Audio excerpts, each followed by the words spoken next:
Hi my dear friends, ഞാൻ നിങ്ങളോട് ഇന്ന് ഈ വീഡിയോ എടുക്കുന്നത് ഒരു പ്രത്യേക കാര്യം പറയുന്നതിന് വേണ്ടിയാണ്. നമുക്ക് അറിയാവുന്ന കാര്യങ്ങൾ അറിയില്ലാത്തവർക്ക് പറഞ്ഞു കൊടുക്കുക, അതുവഴി ഒരു കാര്യം മനസ്സിലാക്കി കൊടുക്കുക അല്ലേ? അതാണ് നമ്മുടെ ഈ വീഡിയോയുടെ ലക്ഷ്യം. ഇംഗ്ലീഷ് സംസാരിക്കുവാൻ പഠിക്കുക മാത്രമല്ല, നമ്മൾ ഒരാൾ ചതിക്കപ്പെടുന്നു എന്ന് കണ്ടു കഴിഞ്ഞാൽ മറ്റുള്ളവർ ആ ചതിയിൽ പെട്ടു പോകാതിരിക്കുവാൻ വേണ്ടി കൂടി നമുക്ക് നമ്മുടെ ഈ വീഡിയോ ഉപകാരപ്പെടുത്തണം.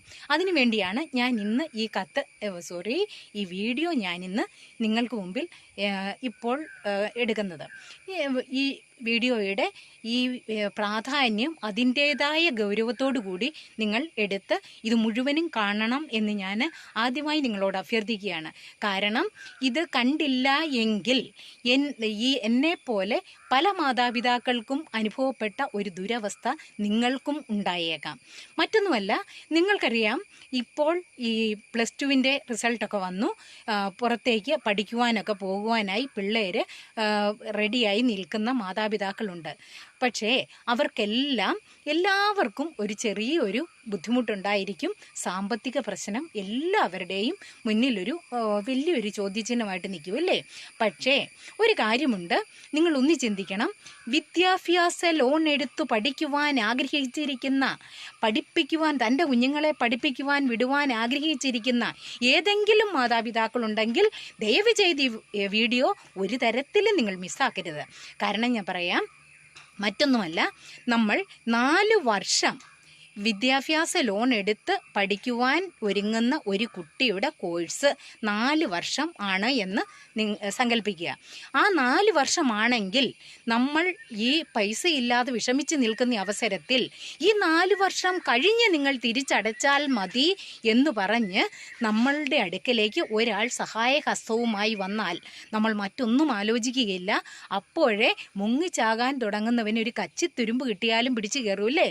അപ്പോൾ നമ്മുടെ കോഴ്സ് കഴിഞ്ഞ് തിരിച്ചടച്ചാൽ മതി എന്ന് പറഞ്ഞാലോ, അത് വളരെയധികം ഉപകാരപ്രദമായിട്ട് നമുക്ക് തോന്നുമില്ലേ? അങ്ങനെ വിദ്യാഭ്യാസ ലോൺ എടുത്തു പഠിപ്പിച്ച കുറേ അധികം മാതാപിതാക്കളുടെ ദയനീയമായ ആ അവസ്ഥ കണ്ട് വിഷമിച്ച് വല്ലാത്ത രീതിയിൽ മനസ്സിന് ഭാരമേറ്റിട്ടാണ് ഞാൻ ഇന്ന് ഈ വീഡിയോ നിങ്ങൾക്ക് മുമ്പിൽ പ്രദർശിപ്പിക്കുന്നത്. സഹോദരങ്ങളെ, നിങ്ങളൊരു കാര്യം മനസ്സിലാക്കണം. നിങ്ങൾക്കറിയാമോ, വിദ്യാഭ്യാസ ലോണിന് പലിശയുണ്ടോ? ആരെങ്കിലും ചിന്തിച്ചിട്ടുണ്ടോ? വിദ്യാഭ്യാസ ലോണിന് പലിശയുണ്ടോ? ചോദിക്കുന്ന പേരൻസ് എല്ലാവരും പറയുന്നത് വിദ്യാഭ്യാസ ലോണിന് പലിശയില്ല. ഇത് കുട്ടി പഠിച്ച് കഴിഞ്ഞതിന് ശേഷം, കോഴ്സ് കംപ്ലീറ്റ് ചെയ്ത് ഇറങ്ങിയതിന് ശേഷം തിരിച്ചടച്ചാൽ മതി. അതുവരെ വിദ്യാഭ്യാസ ലോണിന് പലിശയില്ല എന്ന് വിശ്വസിച്ച് വിദ്യാഭ്യാസ ലോൺ എടുത്തിരിക്കുന്ന അനേകം മാതാപിതാക്കൾ ചതിയിൽപ്പെട്ട ഒരു ചരിത്രമുണ്ട്. അതിൽ ഒരാളാണ് നമ്മുടെ ഈ കഴിഞ്ഞ ദിവസം ഞാനൊരു കുഞ്ഞിനെ കാണുകയുണ്ടായി. കരഞ്ഞു കലങ്ങിയ മുഖവുമായി നിൽക്കുന്ന ആ കുട്ടിയോട് ഞാൻ ചോദിച്ചു, നിങ്ങൾ എന്തുകൊണ്ടാണ് മോള് കോളേജിൽ പോക്ക് നിർത്തിയത് എന്ന്. മറ്റൊന്നുമല്ല, ദൈവാനുഗ്രഹത്താൽ ആ കുഞ്ഞ് ഈ 1 വർഷം കഴിഞ്ഞപ്പോൾ, 1 വർഷം തികഞ്ഞില്ല, 6 മാസമേ ആയുള്ളൂ, 2ാമത്തെ സെമസ്റ്റർ ആയപ്പോൾ ആ കുട്ടി ബാങ്കിൽ ചെന്ന് അന്വേഷിക്കുകയുണ്ടായി തങ്ങൾ എടുത്ത ആ ലോണിനെ കുറിച്ച് ഒന്നറിയുവാൻ. മറ്റൊന്നുമല്ല, അവർ ചെയ്യാൻ ഇപ്പം നമുക്ക് പൈസയ്ക്ക് ആവശ്യപ്പെട്ട് നിൽക്കുകയായിരുന്നില്ലേ? പൈസയ്ക്ക് ആവശ്യപ്പെട്ട് നിന്നപ്പോൾ ഞങ്ങൾ പൈസ തരാം, കോഴ്സ് കംപ്ലീറ്റ് ചെയ്ത് 1 വർഷം കുട്ടിക്ക് ജോലി കിട്ടിക്കഴിഞ്ഞ് തിരിച്ചടയ്ക്കുവാനുള്ള സമയവും തരാം എന്ന് പറഞ്ഞപ്പോൾ മറ്റൊന്നും ആലോചിക്കാതെ ഇവർ പറഞ്ഞ പേപ്പേഴ്സ് എല്ലാം സബ്മിറ്റ് ചെയ്യുവാൻ വേണ്ടി നെട്ടോട്ടം ഓടുന്ന തിരക്കിലായിരുന്നു അവർ. ഇത് എല്ലാം ഇവർ കൊണ്ടുപോയി സബ്മിറ്റ് ചെയ്ത് ഹെഡ് ഓഫീസിൽ ചെന്ന് പൈസ വാങ്ങിച്ചോളാൻ പറഞ്ഞു. പൈസ വാങ്ങിച്ചത് നമ്മുടെ കുട്ടികളുടെ കയ്യിലല്ല തരുന്നത്, കോളേജിലേക്ക് അവർ അയച്ചു കൊടുക്കുകയാണ് ചെയ്യുന്നത്. എല്ലാം ഓക്കെ, എല്ലാവർക്കും വളരെയധികം ആശ്വാസമായി അവർക്കും തോന്നി. പക്ഷേ അപ്പോൾ ഒരു കാര്യം പറഞ്ഞു, 1000 രൂപ തന്ന് ഇങ്ങോട്ടൊന്ന് ഒപ്പിട്ടേക്കാൻ പറഞ്ഞു. ഈ 1000 രൂപ കൊടുത്ത് അങ്ങോട്ടൊന്ന് ഒപ്പിട്ടേക്കാൻ പറഞ്ഞപ്പോൾ അതും ചെയ്തു. എന്തിനാണെന്ന് പിന്നെ ചോദിച്ചില്ല. അവരിങ്ങോട്ട് പറയുകയായിരുന്നു ഒരു ഇൻഷുറൻസ് ഉണ്ട് പോലും, ഇൻഷുറൻസ്, ആ ഇൻഷുറൻസിന് ചേരണം, അതിനു വേണ്ടിയാണെന്ന്. ഇതാ ആ കുട്ടി ചെന്ന് അന്വേഷിച്ച് കഴിഞ്ഞപ്പോൾ ഈ വിദ്യാഭ്യാസ ലോണിന് പലിശയില്ല എന്ന് പറഞ്ഞ് ഈ കുട്ടി ചെന്ന് അന്വേഷിക്കുവാൻ കാരണം മറ്റൊന്നുമല്ല, എല്ലാ മാസവും കൃത്യമായും അങ്ങോട്ടൊരു ആ കുട്ടിയുടെ ഫോണിലേക്ക് ഒരു മെസ്സേജ് വരാറുണ്ട്. മറ്റൊന്നുമല്ല, നിങ്ങൾ കൃത്യമായി നിങ്ങളുടെ ഇൻഷുറൻസ് തുക അടച്ചതിന് നന്ദി. ഇതാണ് അതിൻ്റെ അകത്തെ പ്രധാനമായിട്ടുള്ള സബ്ജക്റ്റ്. പക്ഷേ ഈ കുട്ടി 5 പൈസ പോലും അടയ്ക്കുന്നുമില്ല. ഇത് കണ്ടിട്ട് ഇത് സംശയം ചോദിക്കുവാൻ വേണ്ടി ചെന്ന ആ കുട്ടിയോട് പറയുകയാണ്, ഇതെന്താണ് സംഭവിക്കുന്നതെന്ന് നിങ്ങൾക്കറിയാമോ? ഈ കുട്ടിയോട് അവിടെ ചെന്നപ്പോഴാണ് അവർ സംഭവം വിശദമായി പറഞ്ഞു കൊടുക്കുന്നത്. വിദ്യാഭ്യാസ ലോണിന് 10% പലിശയുണ്ട്. പിന്നെ നിങ്ങൾ കോഴ്സ് കംപ്ലീറ്റ് ചെയ്ത് കഴിഞ്ഞ് അടച്ചാൽ മതിയെന്ന് പറഞ്ഞതോ? അപ്പോൾ അവർ പറയുകയാണ്, കോഴ്സ് കംപ്ലീറ്റ് ചെയ്ത് കഴിഞ്ഞതിന് ശേഷം പൈസ അടച്ചാൽ മതി. നിങ്ങളോട് ഞങ്ങൾ പറഞ്ഞിട്ടുണ്ടോ പലിശ രഹിത വായ്പയാണിതെന്ന്? പലിശ ഇല്ലാതെയാണെന്ന് പറഞ്ഞിട്ടുണ്ടോ? വിദ്യാഭ്യാസം കഴിഞ്ഞ് നിങ്ങളുടെ കോഴ്സ് കംപ്ലീറ്റ് ചെയ്ത് കഴിഞ്ഞ് 1 വർഷം കൂടെ കഴിഞ്ഞ് അടച്ചാൽ മതി. പക്ഷേ അതുവരെ നിങ്ങൾ എടുക്കുന്ന ആ പൈസയ്ക്ക് 10% പലിശ വീതം തരണം. പിന്നെ ഈ പൈസ അടച്ചതിന് നന്ദി എന്ന് പറയുന്നത് എന്തിനാണെന്നറിയാമോ? നമ്മളെടുത്ത ആ ഇൻഷുറൻസ്, നമ്മളെടുത്തതല്ല, നമ്മളെ ഒപ്പിട്ടെടുപ്പിച്ച ആ ഇൻഷുറൻസ് തുക ഇവരുടെ ഈ പൈസയിൽ നിന്നും ഈടാക്കിക്കൊണ്ടിരിക്കുകയാണ്. ഇവർ പലിശ ഓരോ മാസവും ഈ വിദ്യാഭ്യാസ ലോണിനെടുത്ത ആ തുകയുടെ കൂട്ടത്തിൽ ഈ കുട്ടിയുടെ പേരിൽ ആ പലിശ കൂട്ടി വിടുന്നതിനോടൊപ്പം ഈ വിദ്യാഭ്യാസ ലോണിനോടൊപ്പം എടുത്തെന്ന് പറയുന്ന ആ ഇൻഷുറൻസ് പൈസ കൂടി അവർ അതുകൂടി ചേർത്തുകൊണ്ടിരിക്കുക. പലിശയ്ക്ക് പലിശ അതിൻ്റെ പലിശയായി. അപ്പോൾ ഇവർ ചോദിച്ചു, ഈ പൈസ തിരിച്ചടച്ചില്ല എങ്കിൽ ഈ കുട്ടി പഠിച്ചുകൊണ്ടിരിക്കുന്ന കുട്ടിക്ക് പലിശയും കൂട്ടുപലിശയും എല്ലാം കൂടി വന്നു കഴിയുമ്പോൾ 10 ലക്ഷം രൂപ BSc നേഴ്സിങ്ങിന് പോകുന്ന ഒരു കുട്ടിക്ക് 10 ലക്ഷം രൂപ വരെ അവർ കൊടുക്കും. 10 ലക്ഷം രൂപയ്ക്ക് ഈ 10% പലിശയാകുമ്പോൾ 1 വർഷം എത്ര രൂപ പലിശ കൊടുക്കുന്നുണ്ട് ആ കുട്ടി? 1 വർഷം എത്ര രൂപ പലിശ കൊടുക്കുന്നുണ്ടെന്ന് കൂട്ടി നോക്കൂ. അതിൻ്റെ കൂട്ടത്തിൽ മാസം ഈ 500 രൂപ വെച്ച് അവർ ഈ ഇൻഷുറൻസിനാണെന്ന് പറഞ്ഞു പിടിക്കുന്ന തുകയൂടെ ആകുമ്പോൾ ഇതെല്ലാം കഴിഞ്ഞ് ഈ കുട്ടി വരുമ്പോൾ നമ്മളൊരു കാർഷിക വായ്പ എടുക്കുകയാണെങ്കിൽ നമുക്ക് കർഷകർക്ക് എന്തെങ്കിലുമൊക്കെ നട്ട് അതിൽ നിന്നും, അല്ലെങ്കിൽ എന്തെങ്കിലുമൊക്കെ കൃഷി നടത്തി അതിൽ നിന്നും പൈസ കിട്ടുന്നത് കൊണ്ട് നമുക്ക് തിരിച്ചടയ്ക്കാം. പക്ഷേ പഠിക്കുന്ന ഒരു കുട്ടിക്ക് ഒരിക്കലും ഒരു വരുമാന മാർഗവുമില്ല.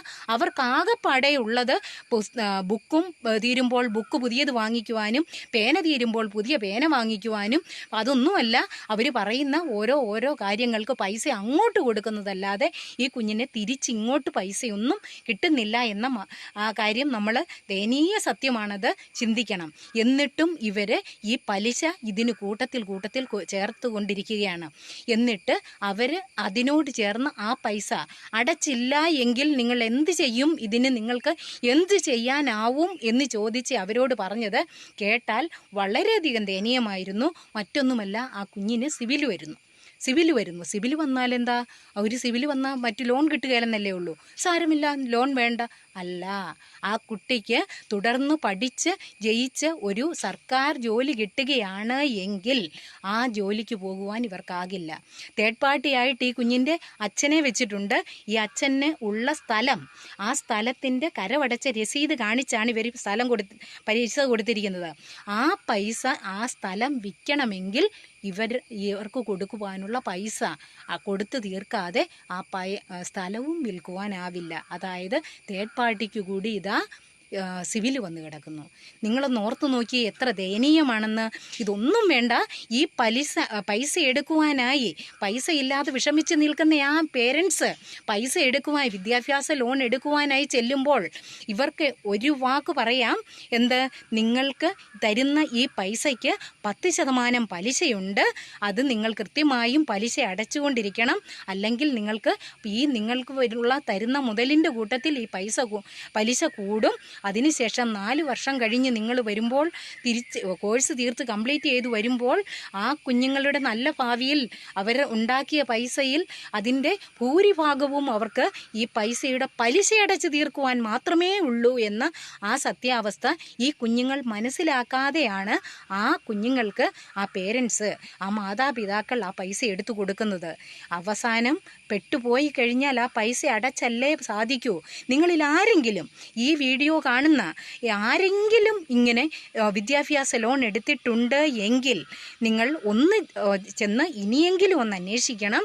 നിങ്ങൾ എടുക്കുന്ന ആ പൈസയ്ക്ക് വിദ്യാഭ്യാസ ലോണിന് പലിശയുണ്ടോ? ഉണ്ടെങ്കിൽ അതെത്ര ശതമാനം? ഇല്ല, നിങ്ങൾ എടുത്തിട്ടില്ല, നിങ്ങൾ വിദ്യാഭ്യാസ ലോൺ എടുത്ത് നിങ്ങളുടെ കുഞ്ഞിനെ പഠിപ്പിക്കുവാൻ ആഗ്രഹിക്കുന്ന പേരൻസ് ആണെങ്കിൽ നിങ്ങൾ ദയവ് ചെയ്തൊരു കാര്യം, നിങ്ങൾ ചെല്ലുന്ന ആ ബാങ്കിൽ ചോദിക്കണം.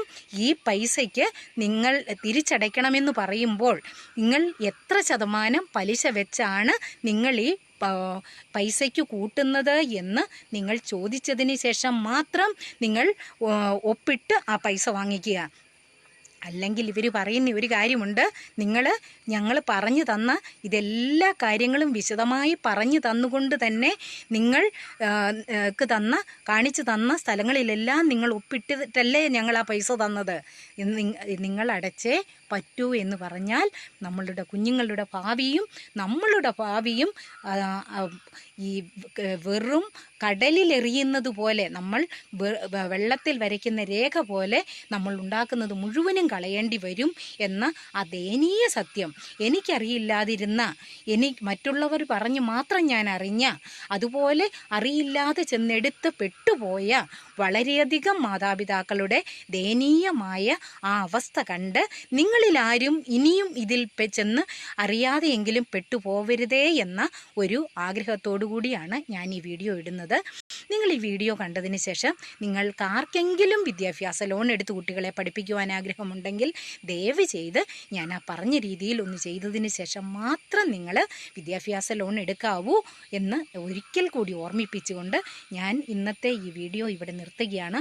വളരെയധികം ദുഃഖത്തോടുകൂടി നിങ്ങൾക്കാർക്കും ആ ഗതി വരാതിരിക്കട്ടെ എന്ന് ആ പ്രാർത്ഥനയോടെ ഞാൻ ഈ ക്ലാസ് ഇവിടെ നിർത്തുന്നു. ഇത് ക്ലാസ് അല്ല, ഇത് നിങ്ങൾക്ക് നിങ്ങളെ ബോധവൽക്കരിക്കുന്നതിന് വേണ്ടി ഒരു ചെറിയ വീഡിയോ ആണ്. ഇത് നിങ്ങൾ വേണ്ടുന്ന രീതിയിൽ ഉപകാരപ്പെടുത്തണം എന്ന് നിങ്ങളോട് അപേക്ഷിച്ചുകൊണ്ട് okay, bye, see you in the next video.